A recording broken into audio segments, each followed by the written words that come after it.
السلام عليكم ورحمة الله وبركاته. وعليكم السلام ورحمة الله وبركاته. الحمد لله رب العالمين والصلاة والسلام على سيدنا محمد وعلى آله وصحبه أجمعين. وما توفيقي إلا بالله، لا حول ولا قوة إلا بالله العلي العظيم. سبحانك لا علم لنا إلا ما علمتنا إنك أنت العليم الحكيم. கண்ணியத்துக்குரிய பெரியோர்களே, அன்பார்ந்த சகோதரர்களே, இன்றைக்கு அரசனுடைய பள்ளிக்கூடங்கள் எல்லாம் திறக்கப்பட்டு மாணவர்கள் மாணவிகள் பள்ளிக்கூடங்களுக்கு சென்று கொண்டிருக்கிறார்கள். நம் சமூகத்தை சார்ந்த மாணவ மாணவிகளும் ஸ்கூலுக்கும் கல்லூரிகளுக்கும் சென்று கொண்டிருக்கிறார்கள். இது நம் சமூகத்தில் இருக்கக்கூடிய இப்போதைய நிலை ஓரளவு பரவாயில்லை என்று நாம் சொல்லலாம். ஆனால் இதற்கு முன்பெல்லாம் நம் சமூகத்திலே படிப்பவருடைய எண்ணிக்கை மிக குறைவானதாகத்தான் இருந்தது. நம்முடைய மார்க்கம் கல்விக்கு கொடுக்கிற முக்கியத்துவம் என்ன என்பதை நாம் எல்லாம் அறிந்து கொண்டுதான். குர்ஆனிலே 6236 வசனங்கள் உண்டு. அதிலே இறைவன் முதலாக இறக்கிய வசனம் நீங்கள் படியுங்கள் என்பதுதான். படி என்றுதான் தனது வேதத்தை இறைவன் தொடங்கி வைக்கிறான். குர்ஆனிலே 114 சூறாக்கள் உண்டு. ஒவ்வொரு சூறாவுக்கும் ஒரு பெயரும் உண்டு. அதிலே ஒரு சூறாவின் பெயர் அல் கலம், பேனா, எழுதுவோர் என்று பெயர் சூட்டியிருக்கிறார். இந்த வேதத்திற்கு கூட குர்ஆன் என்றுதானே சொல்கிறோம். குர்ஆன் என்றால் என்ன பொருள்? படிக்கப்பட வேண்டியது என்பதுதான் பொருள். அதற்கு இன்னொரு வார்த்தை இருக்கிறது. இறைவன் குர்ஆனிலே கிதாபு என்கிறான். இந்த வேதத்தை கிதாபு என்றால் எழுதப்பட்டது என்பது பொருளாகும். கல்வியை ஒரு மனிதன் பெற வேண்டுமானால் எழுதுதல் படித்தல் இரண்டுமே வேண்டும். இறைவன் தன்னுடைய வேதத்திற்கு அப்படித்தான் பேர் சூட்டியிருக்கிறான். எழுதப்பட்டது, அதே போன்று படிக்கப்பட வேண்டியது என்று. கல்வி ஒவ்வொரு மனிதனுக்கும் அவசியம். மனிதனுக்கும் மற்ற உயிரினங்களுக்கு மத்தியில் இருக்கிற வேறுபாடே கல்விதானே. மற்ற உயிரினங்கள் ஆடு மாடு ஒட்டகைக்கு நாம் கால்நடைகள் என்கிறோம். மனிதனை பார்த்து கால்நடை என்று கூறுவோமா? கூற மாட்டோம். ஆனால் கால்நடை என்று நாம் சொல்வது காலால் நடக்கிறது என்பதால் தான். ஆடுகள் மாடுகள் ஒட்டகைகள் கால்களால் நடக்கின்றன, கால்நடைகள். மனிதனும் காலால் தான் நடக்கிறான். ஆனாலும் கால்நடை என்று அவனை பார்த்து சொன்னால் அவனுக்கு கோபம் வரும். யாரை பார்த்து கால்நடை என்றால், நீ எதிரப்பா நடக்கிற? காலாலா வேற ஏதாவது உருப்பாடா? காலால தான். அதனால தானே சொன்னேன் உன்னை கால்நடை என்று சொன்னாலும் அவன் ஏற்றுக்கொள்வானா? மாட்டான். காரணம் என்ன என்றால், கால்நடை என்று நாம் சொல்வது வெறுமனே காலால் நடக்கிறது என்பதால் மட்டுமல்ல, இலக்கு இல்லாமல் செல்கிறது. ஆனால் மனிதன் ஒரு இலக்கோடு செல்வான். ஒரு மனுஷன் வெளியே போறான்னு சொன்னா, எங்கப்பா போற? கடைக்கு போறேன். எங்க போறேன்? ஸ்கூலுக்கு போறேன். எங்க போறேன்? பள்ளிவாசலுக்கு போறேன். ஒரு இலக்கு வைத்து செல்வான். ஆனால் கால்நடைகள் என்று நாம் சொல்கிறோமே, அதற்கு இலக்கு என்பதெல்லாம் கிடையாது. கால் போன போக்கிலே போகும். ஆகவேதான் அதற்கு கால்நடை. ஒரு மனதால் நடக்கிறான் மனிதன். ஆகவேதான் மனிதன். இப்ப நம்ம புரிஞ்சுக்கிட்டோமா? கல்வி என்பது மிகப்பெரிய முக்கியமான ஒன்று. ஒரு அறிஞன் சொன்னான், ஒரு பள்ளிக்கூடம் திறக்கப்பட்டால் 100 சிறைச்சாலைகள் மூடப்படும் என்று சொன்னான். காரணம், ஒரு மனிதன் தவறு செய்கிறான் என்றால் கல்வி அறிவு இல்லாததால் தான். கல்வி அறிவு பெற்றுவிட்டால் குற்றங்கள் குறைந்துவிடும். குற்றங்கள் குறைந்துவிட்டால் சிறைச்சாலைகளுக்கு வேலை இல்லை, சிறைச்சாலைகள் மூடப்பட்டு விடும் என்று நான் சொன்னான். ஆனால் இன்றைக்கு படித்தவர்கள் தான் அதிகம் தவறு செய்கிறார்கள். அது வேறு விஷயம். அந்த அறிஞர் சொன்னது உயர்ந்த நோக்கத்திலே என்பதையும் நாம் புரிந்து கொள்ள வேண்டும்.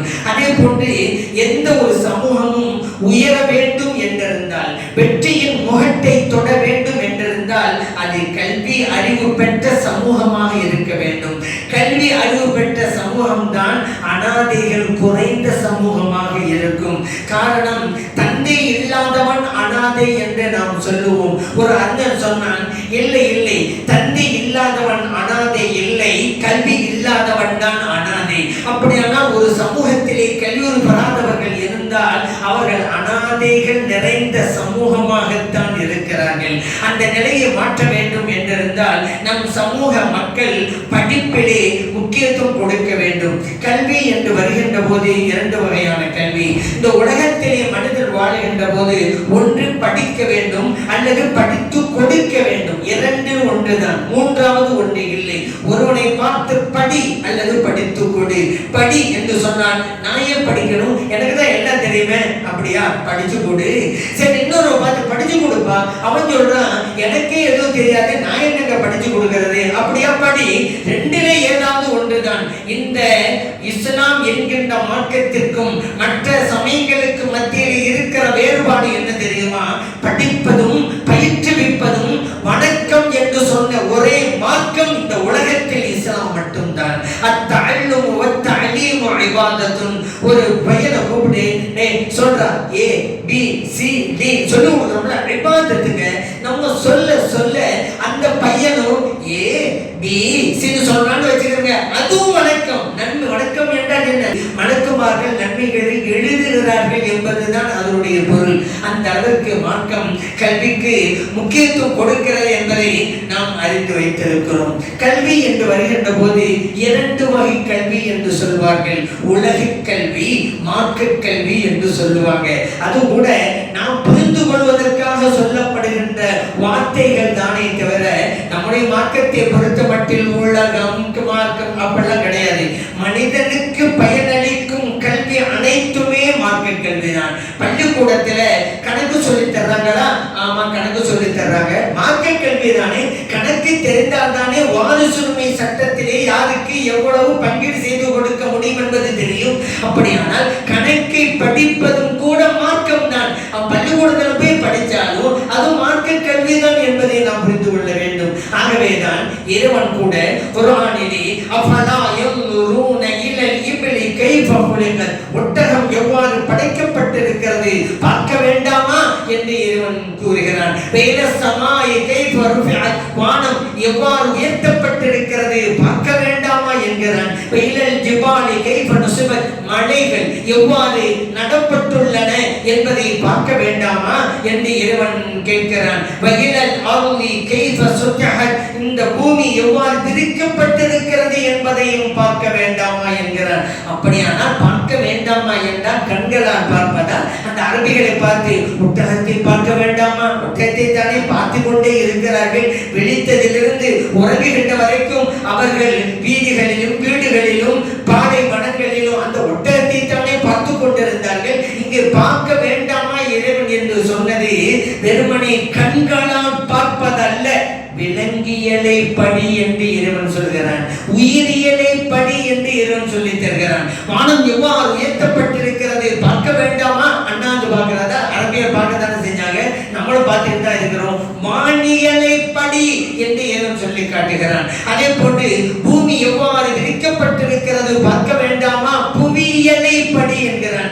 ஆகவே ஒரு பையன் பள்ளிக்கூடத்துக்கு போய் புயல படிக்கிறான்னு வச்சுக்கிறங்க, அறிவியல் படிக்கிறான்னு வச்சுக்கிறங்க, மார்க்க கல்விங்க. அது இறைவன் படிக்க சொன்னதை தான் பள்ளிக்கூடத்திலே படிக்கிறான்.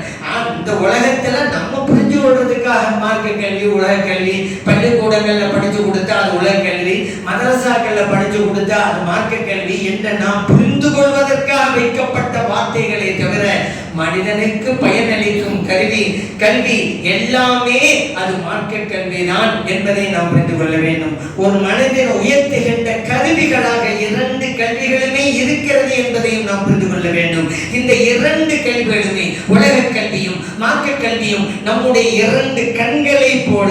இந்த ரெண்டு கண்கள்ல வலது கண்ணு முக்கியமா இடது கண்ணு முக்கியமானு கேட்டா வலது கண்ணு தான் முக்கியம் சொல்லுவோம். நம்ம இரண்டு கண்களும் முக்கியம் என்று நாம் சொல்லுவோம். அதே போன்றுதான் உலக கல்வி, மார்க்க கல்வி இரண்டுமே அவசியம். அந்த காலத்திலெல்லாம் நம்மவர்கள் பிள்ளைகளை படிக்க வைப்பதிலே, ஸ்கூல்ல படிக்க வைப்பதிலே அவ்வளவு ஆர்வம் காட்டாதவர்களாக இருந்தார்கள். ஆனால் இன்றைக்கு நிலைமை மாறி இருக்கிறது.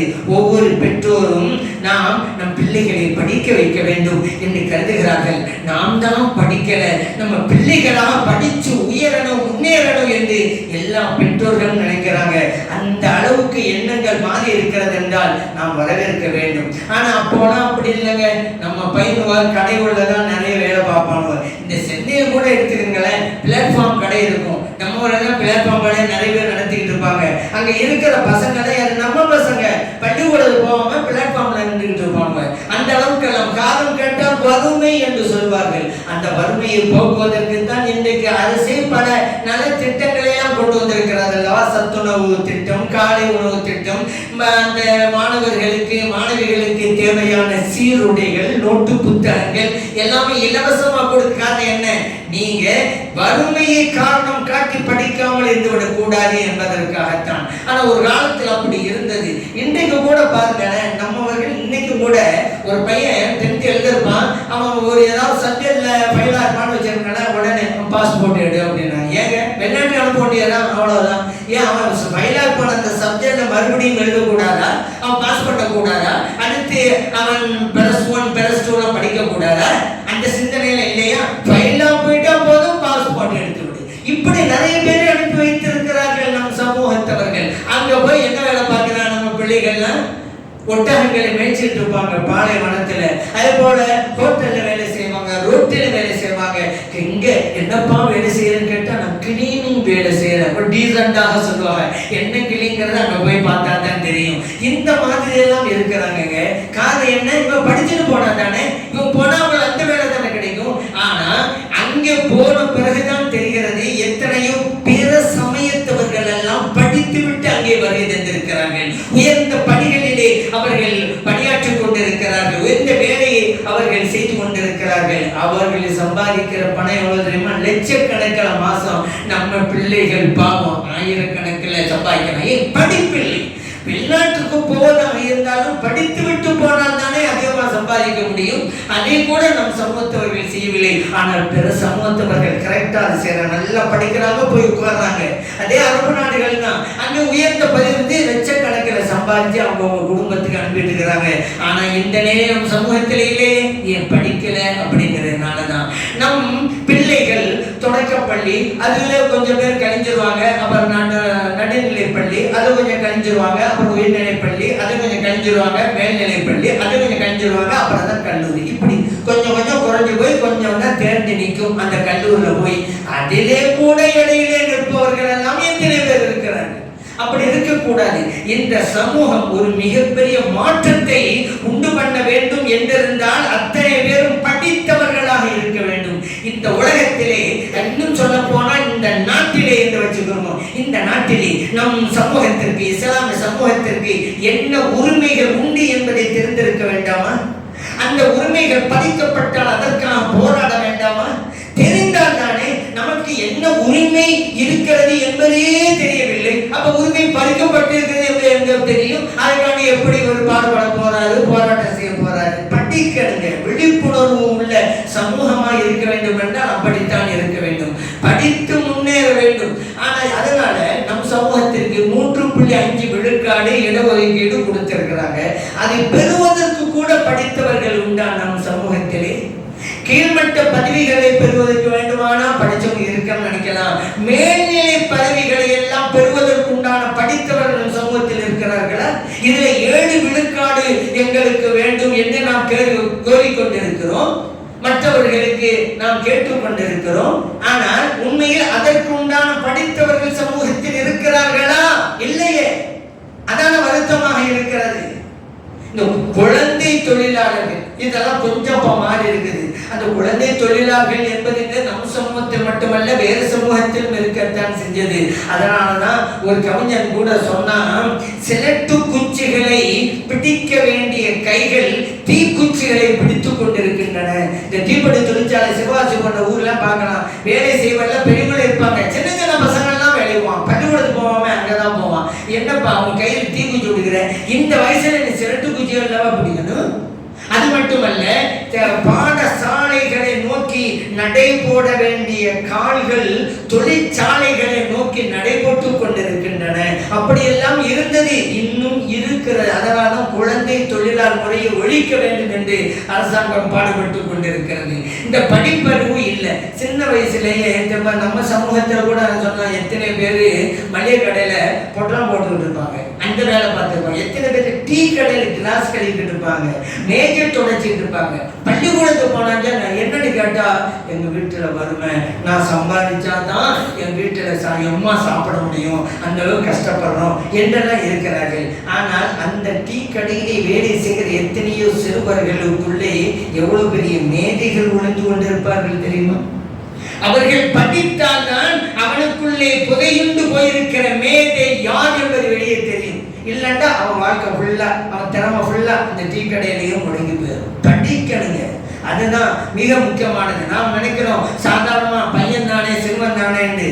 நான் ஏற்கனவே சொன்னல, எவ்வளவு பெரிய ஒரு அறிவியலார் அவருக்குள்ள இருப்பாங்க, எவ்வளவு பெரிய தலைவர் அவனுக்குள்ள இருப்பாங்க தெரியுமா? நமக்கு சின்ன விதை தாங்க, நாம் அலைச்சும் காட்டக்கூடாது. அந்த விதைக்குள்ளே தான் பெரிய பெரிய மரங்கள் எல்லாம் ஒளிந்து கொண்டிருக்கிறது. அந்த விதையை உள்ள போட்டீங்களா மரம் ஆகுதுல, நம்ம விதை சாதம் அடிக்கலாமா? நம்முடைய சிறுவர்கள் எத்தனை பேர் அப்படி இருக்கிறாங்களே, ஆனா அதை பற்றியெல்லாம் நம்ம கவலைப்படாம இருக்கிறோமே. ஏன்? அந்த சிறுவர்களை படிக்க வைக்க வேண்டும், முன்னேற வைக்க வேண்டும் என்பது மிக முக்கியமான ஒண்ணு. அதே போல இந்த பெற்றோர்களுக்கு குறைபாடு இருக்கிறது. பையன் படிச்சுக்கிட்டே வருவான், படிச்ச பிறகு அவன் ஒரு சப்ஜெக்ட் சொல்ல, எனக்கு இந்த சப்ஜெக்ட் தான் பிடிக்குது, அதுதான் எனக்கு ஆர்வமா இருக்குது, அதை நான் படிக்கலான்னு இருக்கிறேன். இந்த வாப்பா சும்மா இருக்க மாட்டாரு, உம்மா சும்மா இருக்க மாட்டாரு, அதை படிடா அப்படிம்பாங்க, இதை படிடாமாங்க. ஏங்க ஒரு நாளைக்கு எதுல இன்ட்ரெஸ்ட் இருக்குதோ அதில் தானே விடணும், அப்பதான் ஒழுங்கா படிப்பான். அவனுக்கு ஆர்வமே இல்லாத ஒரு துறையில இதை படி இதை படினா எல்லாருமே விடுகிறாங்க. டாக்டருக்கு படி, டாக்டருக்கு படி. என்ன எல்லாமே டாக்டர் ஆகிட்டா இப்ப பேஷண்ட் யாரு? பேஷண்ட் ஒரு ஆள் இருக்கணும்ல, எல்லாமே டாக்டரா? அவன் ஒரு ஆள் இன்ஜினியருக்கு ஆசைப்பட்டு அந்த துறையை இறக்கி விடுங்க, அவன் அதை அழகா முன்னேறுவான். அதுல அதே போல அட்வொகேட் ஆகணும் ஒருத்த விரும்பினானா அதில் விடுங்க, அவன் அதுல முன்னேறுவான். இப்படிதான் அவனுக்கு எதுல இன்ட்ரெஸ்ட் அப்படி விடணும். இப்படித்தான் என்று நாம் திணிக்க கூடாது.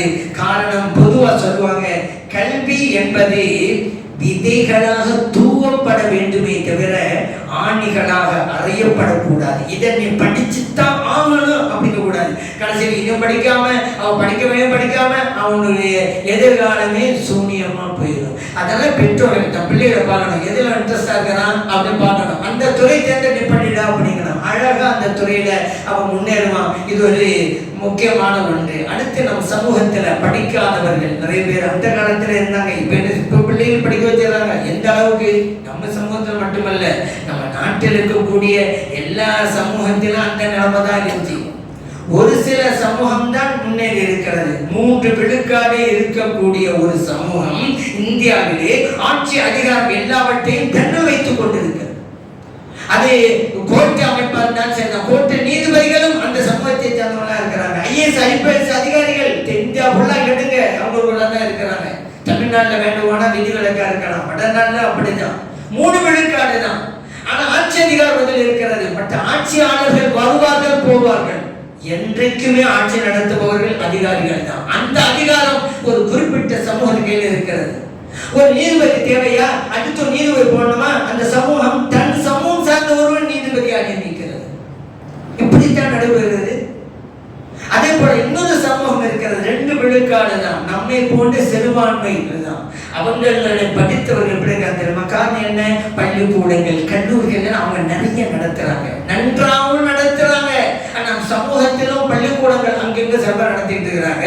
கல்லூரி அப்படிதான் ஒழுங்கா நடக்குதா? இல்லையங்க. அந்த நான் சொன்ன 2 விழுக்காடு சமூகம் எவ்வளவு அழகா நடத்துறாங்க தெரியுமா? ஸ்கூல்ல பிள்ளை அங்கதான் சேர்க்கிறாங்க, அங்கதான் நல்லா இருக்கு, ஸ்டாண்டர்ட் நல்லா இருக்கு அப்படிங்கிறாங்க. நம்ம சமுதாய நடத்துகிற பள்ளிக்கூடங்கள், ஒரு சில பள்ளிக்கூடங்கள் எல்லாம் லோகா தான் இருக்குது. ஏன் அப்படி இருக்கு? சரி, பள்ளிக்கூடங்கள் எல்லாம் உருவாக்க கூடாதா? நிறைய ஏன் உருவாக்க கூடாது? நான் சொன்னேன்ல, குறிப்பிட்ட 2 விழுக்காடு இருக்கக்கூடிய பிற்பட்ட சமூகம், சிறுபான்மை சமூகம், அவர்களுடைய ஆலயங்கள் தோறும் பள்ளிகளாக உருவாக்கி இருக்கிறார்கள். ஆலயங்கள் இருக்கும், பள்ளிக்கூடங்கள் இருக்கும். இப்படி ஒரு நிலையை நம் சமூக மக்கள் செய்யல. பள்ளிவாசல்கள் தோறும் பள்ளிக்கூடங்களை உருவாக்க முடியாதா? ஏதோ பள்ளி வாரியா சனது நிர்வாகம் செய்யணும், போறோம் வரோம், சம்பளம் கொடுக்குறோம், எலக்ட்ரிக்ல கட்டுறோம், அதோட முடிஞ்சு போச்சா? சமூகத்தினை பார்வையே வரவில்லை. நீங்கள் பள்ளிகள் தோறும், பள்ளிவாசல் தோறும் பள்ளிக்கூடங்களை உருவாக்குங்க. அப்புறம் பாருங்க, நம்ம பள்ளிவாசல் பள்ளிக்கூடம் உருவாக்கணும் வச்சுக்கிறோங்க, ஏழை மாணவன் நம்ம பையன் சமுத்திரப்பான அவன் நம்ம சேர்த்துடலாமுங்க.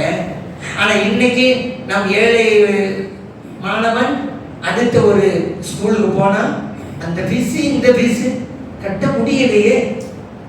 அப்ப நம் சமூகத்திற்காக நல்லது செய்ய வேண்டும் என்கின்ற நிலைக்காவது நாம் பள்ளிக்கூடங்களை துவக்க வேண்டுமா வேண்டாமா? அது சரியாங்க. நான் சொன்ன அந்த சமூகம் சொன்னவனல்லவா, 2 விழுக்காடு சமூகம், சிறுபான்மை சமூகம் தான். என்ன அவங்களோட ஆலயங்கள் தோறும் பள்ளிக்கூடங்கள் நடந்துகிட்டு இருக்கு. அந்த சமூகத்துடைய கல்வி அறிவுடைய முன்னேற்றம் எப்படி இருக்கு தெரியுமா? அவர்களில் 1000 பேர்களுக்கு 4 டாக்டர்கள் இருக்கிறாங்க. அந்த சமூகத்தில் 1000 பேர் 4 டாக்டர். நம்ம சமூகத்தில் கேட்குறீங்கல்ல, சொல்றதுக்கு கொஞ்சமா தான் இருக்கு. 10,000 பேர்களுக்கு 1 டாக்டர். இப்படிதான் நம் சமூகம் இருக்கிறது. ஏன்? அவங்களும் பிற்பட்ட சமுதாயம் தானங்க, சிறுபான்மை சமுதாயம் தானே. அவங்க ஆலயங்கள் பள்ளிக்கூடம் நடத்துறாங்களா இல்லையா? அதை பார்த்து கூட நம் சமூகம், நம்ம சமுதாய மக்களுக்கு பணம் இல்லையா? எத்தனை செல்வத்தில் இருக்கிறார்கள். அந்த ஆர்வம் எல்லோருக்கும் வரவில்லை. நம்ம இந்திய நாட்டில் படிக்காத மக்கள் நிறைய பேர் இருப்பாங்க. அது அந்த இப்பதான் கொஞ்சம் மாறிக்கிட்டே வருது. கடிதம் கூட எழுத தெரியாது. கணவர் வெளிநாட்டில் இருப்பார், வெளியூர்ல இருப்பார், மனைவி கடிதம் எழுத வேண்டும் நினைப்பாங்க, கடிதம் எழுத தெரியாது. அந்த கடிதம் எழுதுவதற்காக வேண்டிய கடிதத்தை தூக்கி அழைச்சிட்டே வருவாங்க. ஆனா இன்னைக்கு அது இல்லை. அவங்க படிக்காமட்டா வீட்டு பிள்ளை படித்திருக்கிறது, அந்த பிள்ளை எழுதி கொடுத்து விடுகிறது. நான் சொல்றது கொஞ்சம் காலத்துக்கு முன்னாடி உள்ள விஷயம். அப்படியே இருந்தாங்கல்ல, பஸ் ஸ்டாண்ட்ல இருப்பாங்க. பஸ் ஸ்டாண்ட்ல இருந்தா அவங்க சொந்த ஊருக்கு போகணும்ல, அந்த பஸ் வந்துட்டா இந்த ஊருக்கு போர்டு படிக்க தெரியுமா? இந்த ஊருக்கு போகணும், அவங்க சொந்த ஊர், போர்டு படிக்க தெரியாது. ஆனால் பஸ்ஸுடைய கலரை வைத்து தான் முடிவு செய்வார்கள். ஒரு சிவப்பு பஸ் வருமா, நம்ம ஊர் பஸ் வந்துருச்சுப்பாங்க. அது கலர் வச்சு தான் முடிவு பண்ணுவாங்க. படிக்க தெரியாத மக்கள் இப்படி எத்தனை அந்த அதனாலதான் நம்ம நாட்டுல பஸ் ஸ்டாண்டுகள்ல கழிவறைகள்லாம் கட்டி விட்டு ஆண்கள் பகுதிக்கு ஆண்கள் என்று எழுதி வச்சிருப்பாங்களா, பக்கத்திலே ஒரு ஆணுடைய படத்தையும் போட்டு வச்சிருப்பாங்க. பெண்கள் பகுதியில பெண்கள் எழுதி அது பக்கத்துல ஒரு பொம்பளை போட்டா வரைஞ்சி வச்சிருப்பாங்க. ஏன்? படிக்க தெரியாதவர்கள் உள்ள நாடு இந்த நாடு அப்படிங்கிறதுனால. ஆனா படிக்க தெரிஞ்சவனும் மாறி அவசரப்பட்டு உள்ள போயிட்டு திரும்பி வந்தவனும் எத்தனை பேர் இருக்கிறான், அது ஒரு விஷயம். ஆனா படிக்க தெரியாத இருக்கிறதுனாலதான் அந்த மாதிரி. பஸ்ஸில் கூட இங்க பாருங்களேன், பஸ்ஸில் கூட பெண்கள் பகுதிக்கு பெண்கள் என்று எழுதி ஒரு பொம்பளை படத்தையும் போட்டு வச்சிருப்பாங்க. ஏன்? பெண்களுக்கு படிக்க தெரியணும் அல்லவா? எத்தனை கிராம மக்கள் படிக்க தெரியாத பஸ்ல ஏறினாக்கா பெண்கள் பகுதியில இவங்க போய் உட்காந்துடக்கூடாது.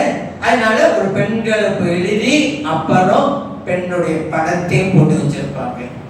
இதுல சில பஸ்ஸுகள்ல கொடுமை, பூவையர் என்று எழுதி வச்சிருப்பாங்க. ஏங்க பெண்கள்ங்கிறதே அவனால படிக்க தெரியல, அது என்ன பூவையர்? படிக்க தெரியாது, படிச்சாலும் என்ன அர்த்தம் தெரியுமா? அப்பெல்லாம் அவங்க இலக்கிய திறமை அங்க போய் வைப்பாங்களாம். இன்னும் சில பஸ்ல பார்க்கலாம், கரம் சிரம் புறம் நீட்டாது. என்னப்பா இது? என் கைகளை வெளியே நின்றாத, தலையை வெளியே நின்றாலும் எழுதி எல்லாரும் புரியுற மாதிரி எழுதி வைய. என்ன கரம் சிரம், கரம்டா கை, சிரம் தலை, புறம்டா வெளியே நீட்டாது.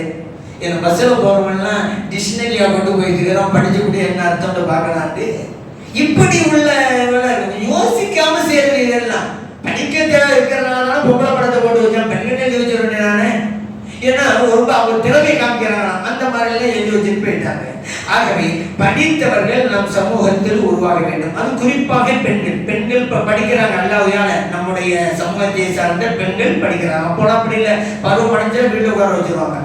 படிச்சது போதும், அம்மாவுக்கு துணையா வீட்டில் உட்காந்து அப்படி உட்கார வச்சிருவாங்க. ஏன்னா படிப்புன்னு அருமை தெரியாததுனால. இன்னொன்று, அந்த காலத்துல எல்லாம் படிப்பதற்கு இப்போ 8ஆம் படிச்சிட்டாங்க, 9ஆம் படிக்கிறேன்னு சொன்னா ஹைஸ்கூல் சொன்னா வேறு ஒரு ஊர்ல தான் இருக்கும், ஒரு பெரிய ஊர்ல தான் இருக்கும். இப்போ எல்லாம் ஊருக்கு ஒரு ஸ்கூல் வந்துருச்சு. அப்போ அப்படி இல்லை. சரி, நம்ம பருவமடைஞ்சு எப்படி அந்த ஊருக்கு அனுப்புறது, பாதுகாப்பு இருக்காது, அன்பென்பதனாலும் கூட அவர்கள் படிக்க அனுப்பாமல் இருக்கார்கள். ஆனா இப்போலாம் அப்படி இல்லை. பெண்கள் படிக்க வேண்டும். சில பேர் ஏன் பொம்பளை எல்லாம் படிக்கணும், படிச்சு என்ன வேலைக்காக போக போகுது. அப்போ இப்போ ஒரு சில வேலைக்கு போறாங்க, ஆனா மார்க் அடிப்படையிலே இவர்கள் செய்கின்ற பணி சரியா இல்லைங்கிறத அவங்க யோசிச்சு கொள்ளணும். மார்க்கத்தில் சில விஷயங்கள் ஹராம் இருக்கிறது. அந்நியானோடு பழகுவது, பேசுவது, பயணம் செய்வது, தனித்திருப்பது கூடாது. இவர்கள் பணி செய்கிற இடங்களில் இதுவெல்லாம் ஏற்படும் என்றிருந்தால் அந்த பணிக்கு இவர்கள் செல்லக்கூடாது. ஆனா நம் சமூகத்தில் சில பெண்கள் அப்படி போயிட்டு இருக்கிறாங்க. அப்படி கூடாது. என்றைக்கும் மார்க்கம் மார்க்கம் தான், அது பேணப்பட வேண்டும். மார்க்கத்தை மீறி எதுவும் தேவையில்லை நமக்கு. படிப்பு கூட அப்படித்தான், படிக்கணும். சில இடங்கள் போல ஸ்கூலா கேர்ள்ஸ் ஸ்கூல்னே இருக்குது, படிக்கட்டும். கல்லூரியா அப்படி இருக்கு, கேர்ள்ஸ் காலேஜ்னே இருக்கு, அங்க போய் லேடிஸ் காலேஜ் இருக்கு, அங்க போய் படிக்கட்டும். இந்த கோ எஜுகேஷன் அந்த இதே வேணாம், பெரிய முசீபத் அது. அது படிக்க போய் திரும்பி வர்றதுக்கு நிறைய பாவத்தை தான் சம்பாதிச்சுட்டு வரும். இல்லைன்னா எப்படி படிக்கிறது? பாவத்தை சம்பாதிக்க படிப்பு தேவையில்லை. ஆனால் படிப்பதற்கு இன்னைக்கு எத்தனையோ உண்டு. நான் இப்ப சொன்னேன்ல, லேடிஸ் இருக்கக்கூடிய காலேஜ் ஸ்கூல் இருக்கு, அந்த மாதிரி படிக்கட்டும். இல்லையா பிரைவேட்டா படிக்கலாமே, அந்த வசதி எல்லாம் இருக்கிறது. கோஎஜுகேஷன்ல அடிப்பட போய் பிள்ளையுடைய வாழ்க்கையை பாழாக்கி விடக்கூடாது. சில பேர் பாவம் மட்டும் செஞ்சுட்டு வருவாங்க, சில பேர் வாழ்க்கையை பாழாக்கிடுவாங்க. தகாதவனோட பழகி வாழ்க்கையை போய் பெற்றோரை விட்டுட்டு ஓடி போய் தற்கொலை வரைக்கும் போய் குடும்பத்துடைய மான மரியாதை காய்ச்சல பறந்து இதுவெல்லாம் இருக்கு. என் பிள்ளை கோஎஜுகேஷன் படிக்கலாம், அதுதான் அனுப்பினால வந்த வேலை. கண்ணியத்தை வைத்துக்கொண்டே விடுங்க. ஆனா அவன் பெண் பிள்ளைகளும் படிக்கணும், வேலைக்கு போறதா அப்படிங்கிறது இல்லை. ஒரு பெண்மணி அத்தியாவசியமா அளவுக்காவது படிச்சாலும் அல்லவா? குழந்தை வளர்ப்பு எப்படி தெரியணுமா இல்லையா? வீட்டை எவ்வாறு சுத்தம் செய்து வைப்பது தெரியணுமா இல்லையா? ஒண்ணும் வேணாங்க, பிள்ளைக்கு டாக்டர் மருந்து எழுதி கொடுத்தான்னு வச்சுக்கிறங்க. மெடிக்கல் போனா அவன் மருந்து தந்துட்டான், டாக்டர் எழுதி கொடுத்ததும் அந்த மெடிக்கலிலே கொடுத்த மருந்தும் ஒன்றுதான் என்பதை தெரிந்து கொள்வதற்காவது பெண்கள் படிக்க வேண்டுமா வேண்டாமா? எத்தனை இடங்கள் டாக்டர் எழுதி கொடுப்பாரு, மெடிக்கல் வேலை மருந்து கொடுத்துட்டாங்க, பிள்ளைகள் எல்லாம் இறந்து போச்சுங்க. எத்தனை பிள்ளைகள்லாம் மாற்றி கொடுத்து என்னால. அப்ப இந்த பெண்கள் அது தெரியணுமா இல்லையா? அந்த அளவுக்கு படிக்கணுமா இல்லையா? பேங்குக்கு போறோம், பேங்குடைய சில நடவடிக்கைகள் செயல்முறைகள் எல்லாம் தெரியணுமா இல்லையா? ஆகவே ஒரு அத்தியாவசிய அளவுக்காவது எல்லாரும் படித்தாக வேண்டும். அது இந்த காலத்திற்கு மிக முக்கியமான ஒன்று. நம் சமூகம் முன்னேற வேண்டுமானால் படிப்பறிவு என்பது மிக மிக அவசியம். அத்தகைய நல்ல சூழ்நிலை எல்லாம் இறைவன் உருவாக்கி தந்தருவானாக. ஆமீன். அல்ஹம்துலில்லாஹி ரப்பில் ஆலமீன்.